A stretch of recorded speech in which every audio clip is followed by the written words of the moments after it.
महाभारत का वो क्षण याद है जब युद्ध शुरू होने ही वाला था।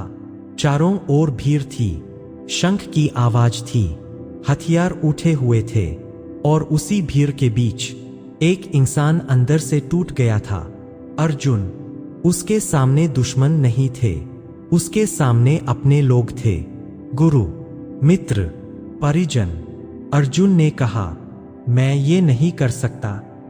उस पल कृष्ण ने क्या किया जानते हैं? उन्होंने तुरंत उपदेश नहीं दिया, उन्होंने अर्जुन को समझाने की जल्दी नहीं की। कृष्ण कुछ क्षण चुप रहे, क्योंकि कृष्ण जानते थे जब इंसान भीतर से टूटता है तो सबसे पहले उसे सुना जाना चाहिए। आज हम भी अर्जुन जैसे ही हैं, भीड़ में खड़े हैं लेकिन भीतर से अकेले। हजारों लोग आसपास हैं, फिर भी मन की बात कहने वाला कोई नहीं। और सबसे ज्यादा दर्द हमें उन्हीं से मिलता है जो सबसे करीब होते हैं। कभी सोचा है ऐसा क्यों होता है? महाभारत में कृष्ण इसका उत्तर पहले ही दे चुके हैं।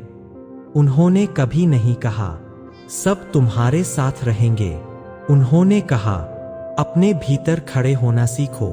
हमारी परेशानी कहाँ से शुरू होती है जानते हैं? हम अपनी शांति दूसरों के हाथों में दे देते हैं।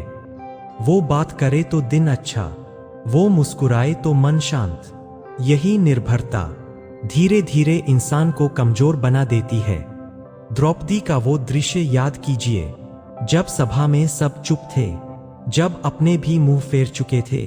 द्रौपदी ने किसी इंसान की ओर नहीं दौड़ा, उन्होंने भीतर से कृष्ण को पुकारा और वहीं से रक्षा शुरू हुई। इसका अर्थ बहुत साफ है, जब तक तुम बाहर सहारा खोजोगे तब तक कष्ट मिलेगा। पेड़ फूल देते समय फल का हिसाब नहीं करते, नदी बहते समय समुद्र से धन्यवाद नहीं मांगती, वो बस अपना धर्म निभाते हैं। कृष्ण ने इसे ही कहा था, स्वधर्म। आज हम अपना स्वधर्म भूल गए हैं।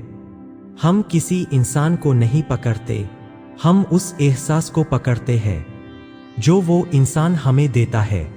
और जैसे ही वो एहसास बदलता है हम टूट जाते हैं। कृष्ण ने कभी नहीं कहा मुझ पर निर्भर रहो, उन्होंने कहा सचेत बनो, क्योंकि जो सचेत होता है वो किसी को पकड़कर नहीं रखता, वो भीतर से पूर्ण होता है।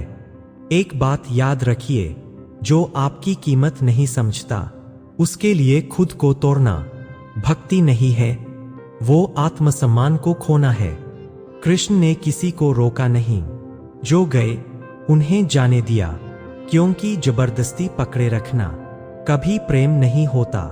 अगर आज कोई आपकी जिंदगी से चला गया है तो खुद को दोष मत दीजिए, शायद ईश्वर आपको थोड़ा अकेला कर रहे हैं ताकि आप मजबूत बने। महाभारत में युद्ध हथियारों से नहीं जीता गया था, वो चेतना से जीता गया था। और जीवन में भी वही जीतता है जो अपने भीतर स्थिर हो जाता है। अंत में बस इतना याद रखिए, सब लोग साथ छोड़ सकते हैं लेकिन आपके कर्म और आपके कृष्ण कभी आपका साथ नहीं छोड़ते। शांत रहिए, स्थिर रहिए, अपने भीतर के अर्जुन को खुद रास्ता दिखाइए।